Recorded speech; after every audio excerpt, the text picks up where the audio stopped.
translate that? So maybe I should do the translation, right? I just sort of jumped to what it should be.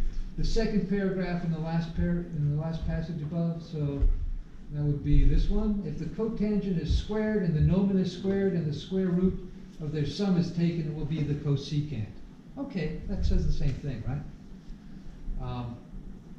Okay, then part B, translate the third paragraph into a formula relating cosine theta with sine theta, cotangent theta, and cosecant theta, again assuming the nomen has unit length.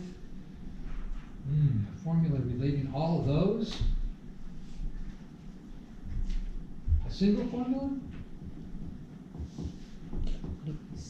Okay, so that's the third paragraph, huh? So as for those who proceed towards the cosine of the altitude, they multiply the assumed cotangent. All right, so this is part A here, right?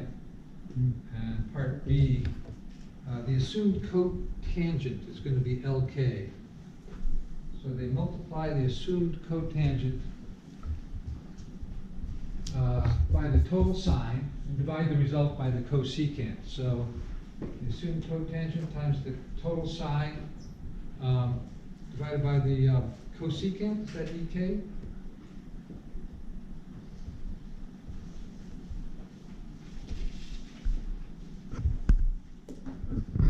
Cosecant is EK. So there comes out for them the cosine of the altitude.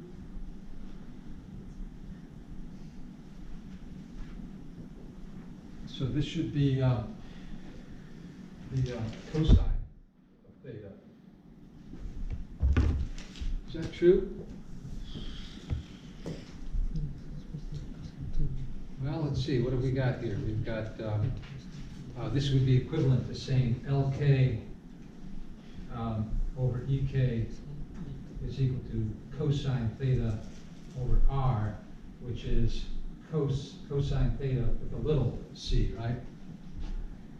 And cosine theta is going to be, well, we know it as adjacent over hypotenuse, right? LK over EK. So that's working out, right?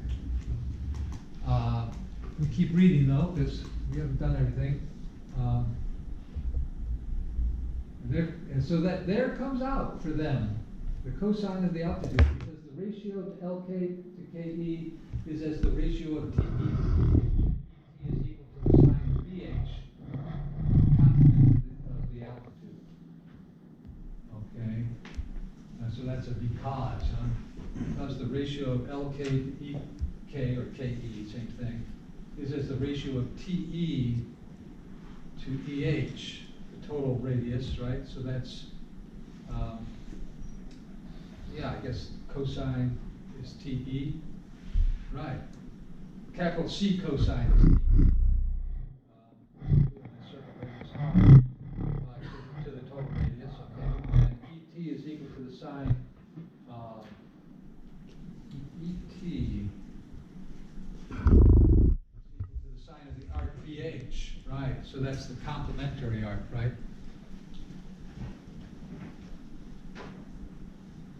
So this length here is the sine of BH. How do you figure?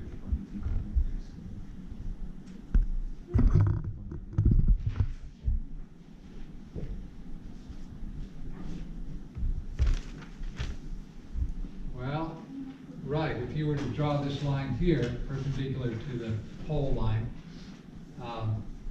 you would have this complementary angle here. This is BH, right? The central angle subtended by the arc BH. And that's going to be equal to this arc here, right? Just because they're complements. They're both complementary to theta. And so the sine of BH is going to be opposite over hypotenuse, right? And so that's going to be this length over R, which is the capital, so that this length here in a circle radius R is the capital S sine of BH. All right, I'm starting to get the hang of this. It's about time. All right, so that's 26. How about 27? Refer to the paragraph passage above. If the altitude of the sun is known to be 37.5 degrees, 37 degrees, 30 minutes, use the table to find the corresponding sine and cosine values. Okay, so we look up 37.5 degrees, and we see that the sine is going to be about 0.60875. So here's number 27. So from the table, V's table, we have the sine of 37 degrees 30 minutes is equal to, or approximately, right, 0.608 something, 60875. And what about the cosine? How do we get the cosine? Well, the cosine is going to be the sine of the complement, right? So what's the complement of 37? So the cosine of this angle is going to be the sine of the complement, so 90 degrees minus 37 degrees 30 minutes. And what's that? 52 degrees 30 minutes? Sure. That's going to be the sine of 52 degrees 30 minutes. And from the table, that's approximately equal to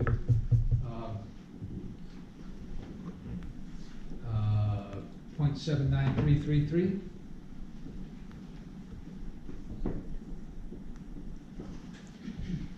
Okay, let's just take, well, 5 digits. All right, we got 5 digits for the other one. And what do they want us to do with all this? So, yeah. Then follow up L by Rudy's instructions to work out how many Gnomons lengths the corresponding shadow of the sun should measure.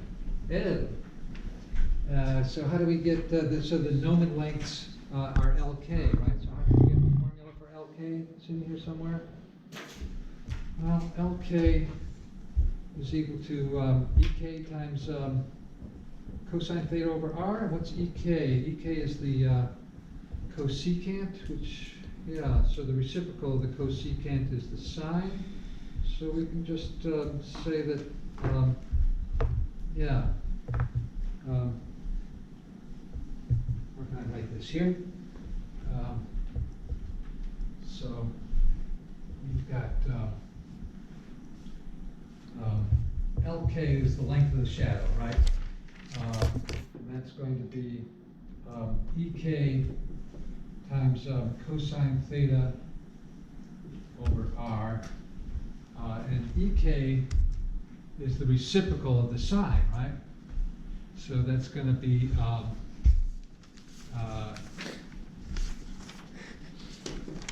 so we're going to end up with this, right?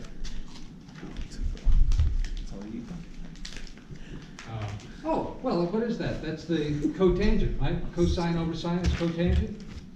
So, and we got both of these things here, so we can say, well, the R's don't matter now, right? They go away in the proportion. And cosine is 0.79333, and sine is 0.60875. And so, what does that come out to? I don't know, I suppose we have to do the division, huh? We have a calculator. How about Google? So we've got 0.79333 divided by 0.60875, and the result is 1.303.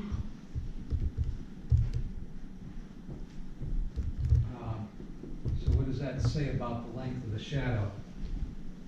It's going to be slightly more than 30% longer than the Gnomon, right? So if the sun is at a 37.5 degree angle, then we should see a shadow which is 1.3 Gnomons. And the reverse is true as well, right? If we have a shadow which is 1.303 Gnomons, that indicates that the sun is at an altitude of 37.5 degrees. All right, how are we doing? We gotta take a break. We got a few more tasks, but not a lot, and then we're going to get into chapter 7. So yeah, take a short break and, Our exam. I'm gonna go